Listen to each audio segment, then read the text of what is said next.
오늘부터 시작해서 앞으로 9주간에 걸쳐서 감사와 관련된 설교를 여러분에게 하려고 합니다. 주제는 감사선언이라고 삼았고요. 성경에 나오는 도저히 감사할 수 없는 상황 속도 감사한 그런 믿음의 위인들을 찾아보며 그들에게서 감사의 방법을 배워보려고 합니다. 하나님의 은혜와 평강이 크신 은혜와 복이 있기를 간절히 주의 이름으로 축복합니다. 그리고 오늘은 그 첫 시간으로 우리가 감사하고 살려면 무엇부터 시작을 해야 하는지에 대해서 여러분에게 말씀을 드리겠습니다. 사랑하는 여러분, 우리가 감사하며 살려면, 어떠한 상황 속에서든 감사하며 살려면 무엇부터 시작을 해야 할까요? 이에 대한 답을 본문에서 찾기에 앞서서 먼저 본문의 내용 설명부터 여러분에게 좀 해드리겠습니다. 사랑하는 여러분, 본문이 포함된 골로새서는 사도 바울이 주후 60에서 62년경에 골로새 교회에 보낸 서신입니다. 골로새 교회가 있었던 골로새라는 도시는 오늘날 터키의 호나스라는 도시로서 1세기 성서 시대에는 그리스 앞바다인 에게해와 그리고 유프라테스 강이 만나는 지역에 위치한 도시였습니다. 그래서 무역과 상공업이 아주 발달했던 그런 도시였습니다. 그런 도시에 골로새라는 교회가 세워졌습니다. 그리고 무엇보다 믿음의 교제가 아주 충만했던 모범적인 아주 건강한 교회였습니다. 그래서 골로새서 1장 4절에서 7절 말씀을 보게 되면 사도 바울이 이에 대해서 아주 칭찬을 하고 있는 모습을 우리가 보게 됩니다. 자, 그런데 이렇게 건강하고 모범적이던 교회에 큰 위기가 생겼습니다. 그 위기는 바로 율법주의자들 그리고 금육주의자들로 대표되는 이단들이 이 골로새 교회에 침투한 것입니다. 그래서 주의 사랑으로 하나가 되었던 교회, 믿음의 교제가로 충만했던 아주 건강했던 교회가 분열을 겪기 시작했어요. 형제와 자매가 서로 미워하기 시작했고 서로 이간질하기 시작했고 서로 다투기 시작했어요. 그들 사이에 감사가 사라지기 시작했습니다. 그리고 이것을 염려한 나머지 사도 바울이 그들을 향해서 보낸 권면의 편지, 위로의 편지가 바로 골로새서입니다. 그런데 이 골로새서를 보낸 당시에 사도 바울의 상황은 그리 넉넉지 않았습니다. 왜냐하면 사도 바울은 이역만리 타국 로마에서 감옥에 갇혀 있었기 때문입니다. 그런 의미에서 골로새서와 또 에베소서, 또 빌레몬서, 또 빌립보서를 가리켜서 우리는 옥중서신이라고 말을 합니다. 자, 이제 이러한 내용 이해를 바탕으로 우리가 생각을 해보겠습니다.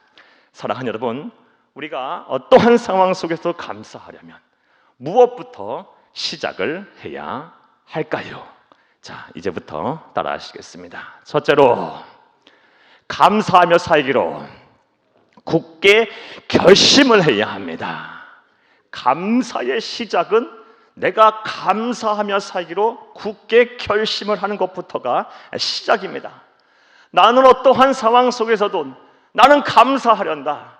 나와 내 집은 평생 모든 일에 나는 감사하며 살련다라는 감사를 선포하는 것부터, 선언하는 것부터가 감사의 시작임을 믿으시기를 간절히 주의 이름으로 축복합니다. 사랑하는 여러분, 오늘 본문 말씀 15절을 함께 읽겠습니다. 그리스도의 평강이 너희 마음을 주장하게 하라.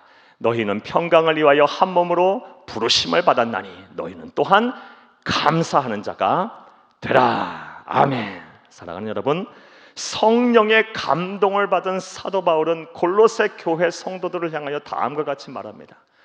너희가 그리스도 예수의 한 몸으로 부르심을 받은 한 형제의 자매이오니 너희들은 감사하며 살아야 한다. 그리고 감사하며 살기를 원한다면 예수 그리스도의 평강이 너희의 마음을 주장하게 해야 한다라고 말을 하고 있습니다. 그리고 여기서 이 주장하게 하라라는 단어의 헬라어 원어는 브라토에토라는 단어예요. 이 브라토에토라는 단어의 정확한 의미는 굳게 결심하다라는 뜻입니다. 그래서 이 헬라어 원어를 살려 이 15절을 다시 한번 직역을 하면 다음과 같습니다. 너희가 예수 그리스도의 한 몸으로 부르심을 받았으니 이제 너희들은 감사해야 한다.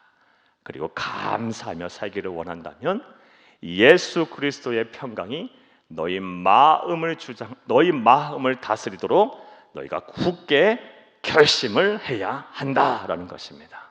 즉 우리가 감사하며 살려면 내가 감사하기로 살기로 먼저 굳게 결심을 해야 한다는 것입니다. 이것이 바로 감사의 시작이에요.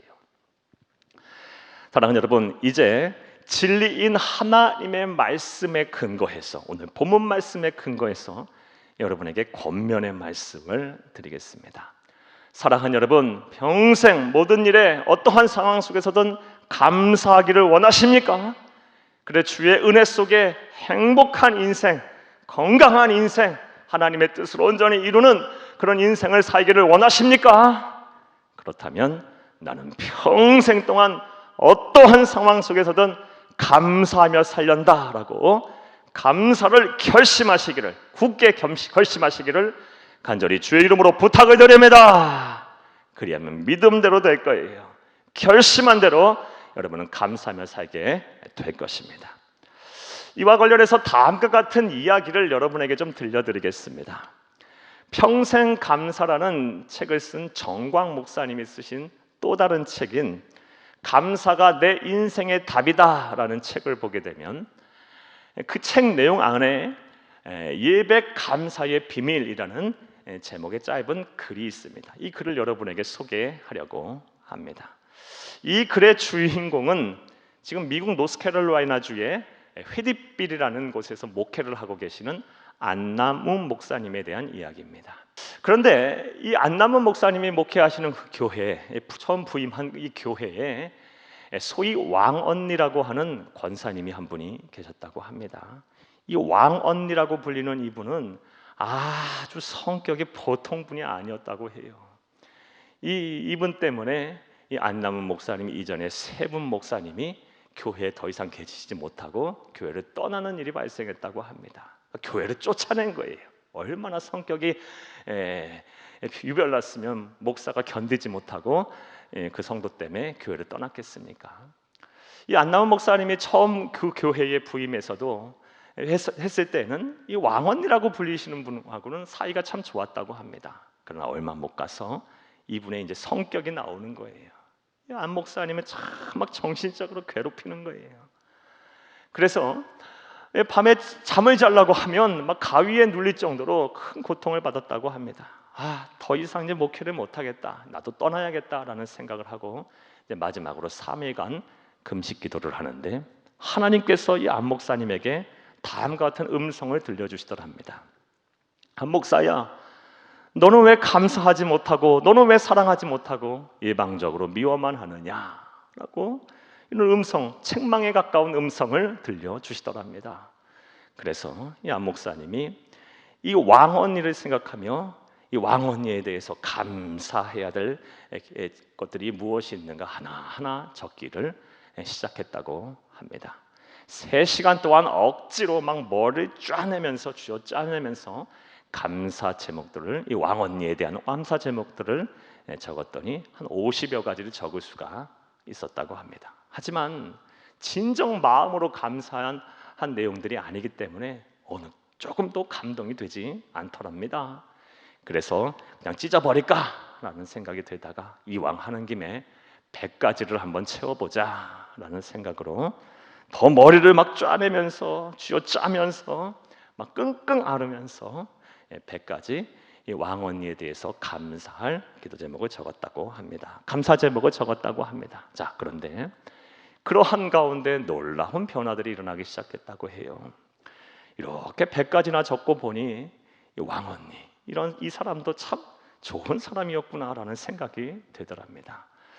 그래서 이 100가지를 다 이렇게 적은 이후 이 편지를 왕언니에게 전달해야겠다라는 생각이 들어서 전달은 해야겠는데 막상 갖다 주려고 하니 직접 갖다 줄 용기는 나지 않고, 그래서 새벽 예배를 마치고 새벽길에 운전을 해서 이 왕언니가 살고 있는 그 댁의 우체통에다 이 편지를 넣고 돌아오셨다고 합니다. 그리고 나서 3일이라는 시간이 지났습니다. 그리고 주일 예배가 됐어요. 놀라운 기적이 일어났다고 합니다. 그토록 차갑군 시선으로 쳐다보고 아주 못살게 굴은 괴롭히던 이 왕언니가 목사님을 보자마자 두 손을 번쩍 뜨면서 울면서 달려오면서 다음같이 말씀을 하시더랍니다. 목사님, 정말 사람이세요? 저는 목사님을 내쫓기 위해서 그렇게 목사님을 향해서 못되게 굴었는데 목사님은 저에게 100가지나 되는 감사 제목을 적어주셨네요. 제가 이 편지를 출근길에 읽으면서 눈물이 너무 많이 막 쏟아져서 큰 사고가 날 뻔했어요 하면서 목사님 앞에서 죄송하다고 하면 눈물을 펑펑 흘리면서 이 두 분이 화해를 하게 됐다고 합니다. 사랑하는 여러분, 이렇게 안 목사님이 왕언니와 화해하게 된 이유가 무엇입니까? 계기가 무엇입니까? 내가 이제부터 감사하며 살련다라는 굳은 결심을 하였기 때문입니다. 그리고 그 이후에 억지로라도 머리를 쥐어짜면서까지 감사를 하였기 때문입니다. 사랑하는 여러분, 우리도 마찬가지예요. 이 세상 사는 동안 진정 감사하는 삶을 살기를 원하십니까? 그렇다면 나는 어떤 상황에서든 모든 일에서든 이제부터 감사하며 살련다라고 굳게 결심을 하시기를 바랍니다.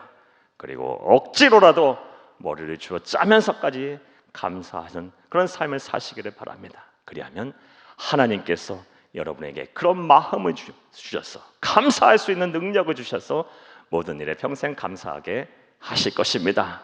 이런 은혜와 복이 저와 여러분의 복이 되기를 간절히 주의 이름으로 축복합니다.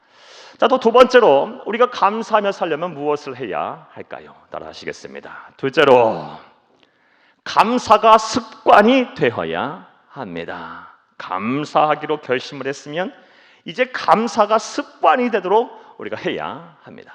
사랑하는 여러분, 오늘 본문 말씀 15절을 다시 한번 읽겠습니다. 그리스도의 평강이 너희 마음을 주장하게 하라.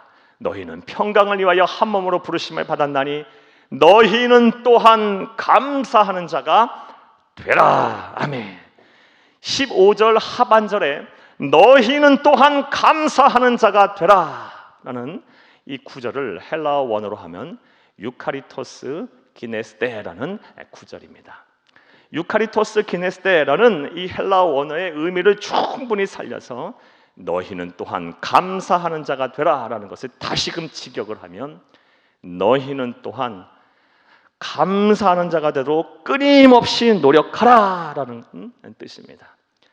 끊임없이 감사하는 자가 되도록 노력하라. 다시 말해서 감사가 습관이 되게 하라라는 것입니다. 자, 그렇다면 또 생각을 해보겠습니다. 우리가 어떻게 하면 이 감사가 습관이 될 수가 있을까요? 이에 대해서 다음과 같은 말씀을 여러분에게 드리겠습니다. 미국의 자기 개발의 권위자인 스티븐 기즈라는 사람이 쓴 습관의 재발견이라는 책을 보면 우리에게 유익이 될 만한 그런 내용이 있습니다. 이걸 소개하려고 합니다. 이 스티븐 기즈가 그가 말하기를 우리가 좋은 습관을 만들지 못하는 이유, 계획은 많이 세우나 그 계획들이 작심삼일에 그치는 이유는 우리의 의지가 나약해서가 아니라 이 좋은 습관을 만들기 위한 전략이 잘못됐기 때문이다라고 말을 합니다. 그러면서 전략으로 좋은 습관을 만드는 전략으로 제시한 것이 무엇이냐? 실현 가능한 아주 작은 습관부터 만들어 나가라는 것입니다. 예를 들어서 우리가 다이어트를 결심했어요. 다이어트 하기 위해서 막 운동 계획을 세우고 그리고 막 식단을 조절하고 여러 가지 계획들을 아마 거창하게 세울 것입니다. 물론 이런 것들도 필요하고 이런 것들도 반드시 실천을 해야 살도 빠지고 몸도 건강해지는 것입니다. 하지만 대체로 이런 것들을 다이어트가 실패하는 이유가 무엇이에요? 이런 거창한 계획들을 세우고 나서 실현하는 것이 쉽지 않기 때문이에요. 실천하는 것이 쉽지 않기 때문이에요. 그가 말하기를 예시로 드기를 이런 거창한 계획도 세워며 가며 실천하는 것도 중요하지만 하루 한 번 팔굽혀펴기부터 해라라고 말을 하고 있어요. 권면을 하고 있어요. 하루 한 번 팔굽혀펴기 하는 것은 어찌 보면 굉장히 사소하고 쉽게 할 수 있는 거예요. 그리고 하루 한 번 팔굽혀펴기 한들 과연 우리의 몸에 살이 빠질까라는 생각도 아마 들 거예요. 하지만 이러한 작은 습관부터 우리가 실현해 나갈 때 이것이 이제 나비 효과를 일으켜서 결국 우리가 원하고 바라던 바를 이룰 수가 있다라는 것입니다. 주의 깊게 들을 만한 조언인 것 같아요. 사랑하는 여러분 감사가 습관이 되기를 원하십니까? 그렇다면 실현 가능한 작은 감사의 습관부터 만들어 나가시기를 간절히 주의 이름으로 축복합니다. 이를 위하여 다음과 같은 과제를 여러분에게 한번 드려볼게요. 제가 기도하면서 제 마음에 감동으로 오는 그런 과제를 여러분에게 좀 소개하고 함께 했으면 합니다. 여러분, 밤에 주무시기 직전에 오늘 하루 동안 내가 감사해야 할 일이 무엇이 있었는가? 많이도 필요 없어요. 2개나 3가지 꼭 여러분 한번 생각을 하시고 그것을 노트에 적으시던가 아니면 스마트폰에 적던가 아니면 녹음을 하던가 간단하게 하신 이후 많이도 기도하실 필요도 없어요. 1분에서 2분간 눈을 감고 이렇게 감사하는 삶을 살게 해주신 하나님께 감사하며 기도를 하시기를 바랍니다. 이 정도는 하실 수 있지 않을까요? 밤에 주무시기 직전에 2-3가지 감사를 생각해내고 그것을 적고 하나님 앞에 1-2분간 기도하는 이 작은 감사의 습관부터 만들어 나가게 되면 우리가 이제 이것들이 이제 눈덩이처럼 불어나서 나중 어떠한 상황 속에서든 무슨 일을 하든 간에 모든 일에 감사하는 그런 감사의 습관을 가진 복된 성도, 그런 모범적인 성도가 다 될 것입니다. 이런 은혜와 실천이 저와 여러분의 실천이 되기를 간절히 주의 이름으로 축복합니다. 또 3번째로 우리가 감사하며 살려면 무엇을 해야 할까요? 자, 따라하시겠습니다. 셋째로 감사를 서로 가르쳐야 합니다.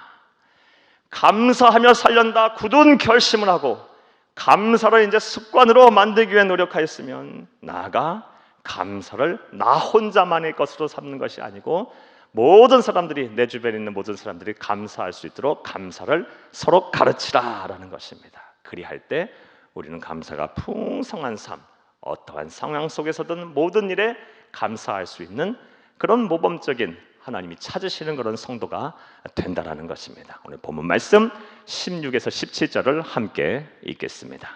그리스도의 말씀이 너희 속에 풍성히 거하여 모든 지혜로 피차 가르치며 권면하고 시와 찬송과 신령한 노래를 부르며 감사하는 마음으로 하나님을 찬양하고 또 무엇을 하든지 말이나 이래나 다 주 예수의 이름으로 하고 그를 힘입어 하나님 아버지께 감사하라. 아멘.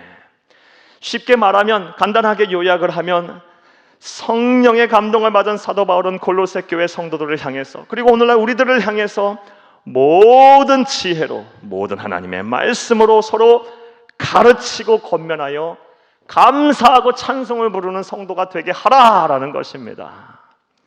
사랑하는 여러분, 그렇다면 생각을 한번 해보겠습니다.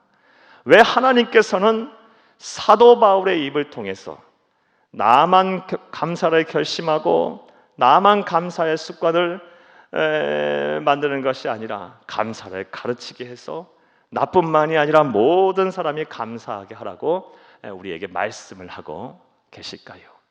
그 이유를 생각해 보면 크게 2가지일 것 같습니다. 먼저 우리가 감사를 가르치면 그 누구보다 가르치는 내 자신이 더 풍성하게 감사하는 삶을 살 수가 있기 때문입니다. 사랑하는 여러분, 우리는 종종 우리가 아는 것을 누군가에게 가르치고 누군가에게 전하게 되면 내가 알고 있는 사실을 내가 가르칠 때 더 깊게 또 폭넓게 알게 되는 것을 우리가 보게 됩니다. 그리고 또 내가 아는 것에 대한 확신도 더 많이 생깁니다. 사랑하는 여러분, 이 또한 마찬가지예요. 우리가 감사를 서로에게 가르치게 되면, 권면하게 되면 내가 받은 이 감사의 경험들을 이 주변에 있는 사람들에게 나누기 시작하면 그 나누는 사람, 가르치는 사람이 그 누구보다도 더 감사에 대해서 깊은 이해를 갖게 될 것이고 또 폭넓게 감사하게 되어 결국 삶의 현장에서 그 누구보다 감사를 가르치는 사람이 더 풍성하게 감사하는 삶을 살게 될 것입니다. 그러한 의미에서 사도 바울은 감사를 가르치는 자가 되라, 가르쳐라 라고 말을 하고 있는 것입니다. 또 다른 이유, 왜 감사를 서로에게 가르쳐서 모든 사람을 감사하게 해라 라고 말씀하셨을까? 또 다른 이유는 그것이 바로 성경에서 말하는 신앙의 원리이기 때문입니다. 사랑하는 여러분, 신앙은 항상 공동체적으로 하는 것입니다. 개인적으로 신앙생활하는 것이 아니고 하나님께서 말하는, 하나님께서 찾으시는, 하나님께서 성경을 통해서 말씀하시는 신앙의 원리는 항상 공동체적이에요. 그리고 우리가 이것을 본문의 말씀을 통해서 우리가 알 수가 있습니다. 본문에서 감사하라라는 모든 단어의 문법적인 용례를 보게 되면 전부 복수형으로 쓰여 있어요. 헬라 원어를 분석해 보면 전부 복수형이에요. 그 말은 무엇을 의미합니까? 사도 바울이 골로새 교회에서 보낸 편지에서 감사라는 하나님의 뜻을 전할 때 어느 한 개인에게 주신 말씀이 아니라, 개인만이 지켜야 할 지침의 말씀이 아니라 골로새 교회 모든 성도들이 다 함께 감사해야 된다라는 이 공동체적인 명령으로 하나님께서 사도 바울을 통해서 주신 것임을 믿으시기를 간절히 주의 이름으로 축복을 합니다. 사랑하는 여러분, 따라서 우리는 우리 혼자만 감사를 결심하고 우리 혼자만 감사를 습관으로 들여서 감사해서는 안 됩니다. 이거는 신앙생활하는 성도의 자세가 아니에요. 성경적인 신앙의 원리가 아니에요. 우리 또한 당연히 그렇게 해야 할 것이고, 또 서로 가리켜서 먼저 가정이 다 감사를 하고, 또 우리의 삶의 지경의 직장과 사업장과 우리의 이웃과 학교와 일터와 교회 안에 있는 모든 성도들이 함께 감사하는 것이, 이것이 바로 하나님께서 찾으시고 우리에게 요구하시는 신앙의 원리이자 감사의 방법임을 믿으시기를 간절히 바랍니다. 사랑하는 여러분, 이제 말씀을 맺겠습니다. 저는 우리 새안교회, 우리 교회 담임 목사로서 제가 늘 기도하고 꿈을 꾸는 것이 있습니다. 그것이 무엇이냐? 우리 모든 성도들이 혼자서 예배를 드리는 것이 아니라 주일 예배에 성전에 모든 가족들과 함께 나와 예배를 드리는 것이 제 꿈이에요. 또 간절히 기도하는 바입니다. 성도들이 가족들과 함께 나올 때 서로 손을 잡고 막 웃으면서 서로에게 또 감사를 하고 하나님께 감사 예배드리는 그런 모습을 상상만 해도 막 가슴이 벅차오르고 막 기도가 절로 나옵니다. 이렇게 감사하며 하나님께 예배하는 성도에게 하나님께서 얼마나 크신 은혜와 복을 주실까요? 기쁨이 막 충만하게 하실 거예요. 이를 위해서 우선 저와 여러분부터 모든 일에 어떠한 상황 속에서든 감사하는 사람이 되어야 할 것입니다.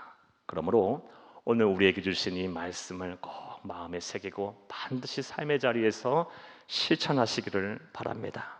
먼저 나는 어떠한 상황 속에서든 모든 일에 감사하는 삶을 살련다라고 감사를 굳게 결심하시기를 바랍니다.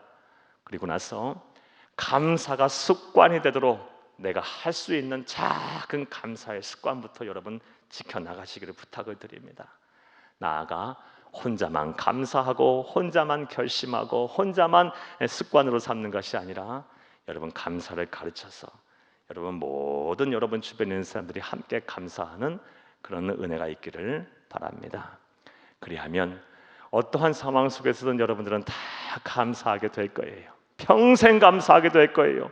범사에 감사하게 될 거예요. 그리고 여러분의 삶의 지경인 가정과 직장과 사업장과 교회와 학교와 일터는 감사의 열매가 주렁주렁 맺히고 하늘 행복으로 가득한 천국이 될 것입니다. 하나님의 나라가 될 것입니다. 이런 복이 저와 여러분의 복이 되기를 간절히 주의 이름으로 축복합니다.